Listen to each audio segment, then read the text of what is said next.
सातारा शहरामध्ये आमदार शिवेंद्रराजे भोसले मित्र समूहाच्या वतीने 17 ते 19 फेब्रुवारीपर्यंत शिवजयंती महोत्सवाचं आयोजन करण्यात आलं असून या निमित्ताने सातारा शहरामधील गांधी मैदान या ठिकाणी शिवपराक्रम आणि व्याख्यान, त्याचबरोबर किल्ले अजिंक्यतारा येथे मशाल महोत्सव, विराट मिरवणूक तसेच 19 फेब्रुवारी शिवजयंती दिनी रात्री 8:30 वाजता शिवतीर्थ पवई नाका येथे महाआरतीचं आयोजन करण्यात आलेलं आहे। यावेळेला तुफान फटाकेबाजी देखील पाहायला मिळणार असल्याची माहिती आमदार शिवेंद्रराजे भोसले मित्रमंडळ समूहाच्या वतीने दिली गेली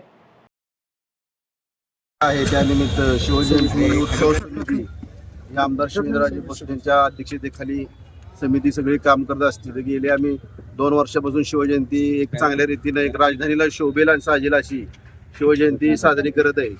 या वर्षी सुद्धा आम्ही भरपूर कार्यक्रम घेतलेले आहेत। 30 दिवसाचे कार्यक्रमाचं आयोजन आम्ही केलेलं आहे। या पहिल्या दिवशी म्हणजे 17 तारखेला इथं नंदेश उमप जे लोक कलाकार आहेत आणि त्यांचे 100 कलाकार असे म्हणजे जाणता राजानंतर साताऱ्यात प्रथमच आपण इथं स्टेजवर शिवसोहळा म्हणून साजरी करणार आहे।